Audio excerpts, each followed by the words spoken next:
Relic is a horror/thriller film directed by Natalie Erica James, starring Emily Mortimer, Robin Nevin, and Bella Heathcote. Also, Jake Gyllenhaal is a producer on the film, so let's get into it. Kay, played by Emily Mortimer, takes her daughter Sam, played by Bella Heathcote, to her mother's house, Edna, played by Robin Nevin, because she's concerned about her mother's health. But while there, we find out that her mother is suffering from dementia, but it takes form in the physical world as well.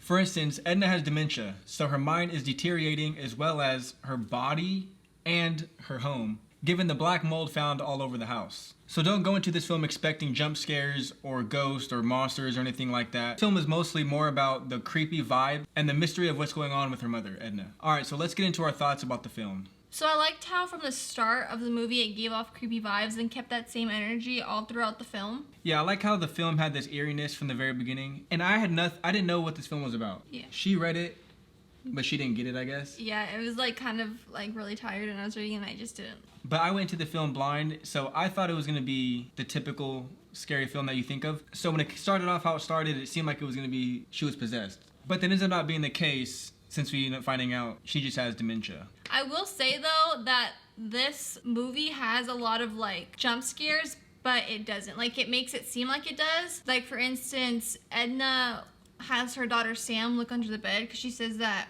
whatever is like haunting her is under the bed. So she goes and looks under, and I'm like, I can't look because films like that. You're like based on horror films in the past, you're expecting there to be like some type of jump scare or like something creepy under there. Yeah. So this film does do really good at keeping the mystery of what's actually going on for a while. Like you know the mom has some sort of issues, but it almost gives off like a possessed issue throughout the film until you kind of realize what's actually going on. So with everything going on in the house, especially throughout the nighttime, Sam and Kay are sleeping in separate rooms. So one of them will take the couch one night and the other will take the bed the other night. And after you see what happens throughout the nighttime, I'm not sleeping alone. I'm sleeping in the bed with you. I'm not gonna sleep on the couch. No, that's not happening. I'm not gonna be alone. Well, there was also a lot of like, again, this film really gave off like paranormal stuff going on. Yeah. But that wasn't necessarily the case, I guess you can say. So yeah, I get really eerie vibes from this film. Like, not so much scary, but more eerie. It kind of just keeps you on edge. So this movie isn't like most horror films in the case where in those you know what's gonna happen next and you're just waiting for it. But in this one, when you know what's gonna happen next, something different happens. Like, you're not expecting it.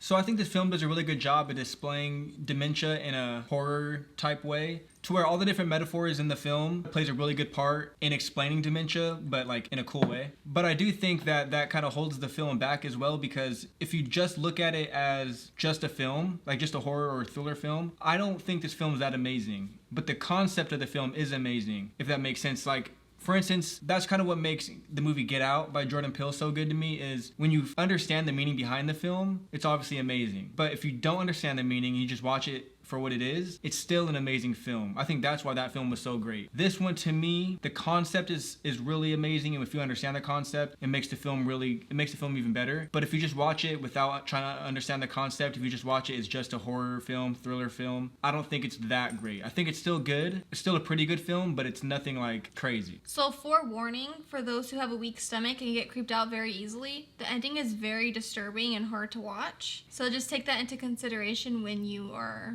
watching the film or going to watch it. Yeah, because it's one of the most, for me at least, one of the most foulest things I've ever seen on film. Like, for me, because just that type of stuff. Like, there's been a lot of crazy stuff in films that's insane. But, like, this one, it was just, the movie's already kind of creepy and everything. And then, like, so towards the end, Edna is, like, fully deteriorating mentally and, like, physically as well. But Kay decides to carry her mom and put her into the room. And then she just starts peeling off her mother's skin. And hair and hair and just peeling her all, like, stripping her all the way down. And she's like peeling her down until you see kind of like the physical form of the dementia or the bad health part of her. Like, but yeah, it's really crazy. And if you're looking at it just on a basic level, pretty nasty and this and that. But when you look at it in the metaphorical sense or the deeper concept of the film, it's actually really cool how they did it. But yeah, it's one of those things that, like, if you have a weak stomach, definitely.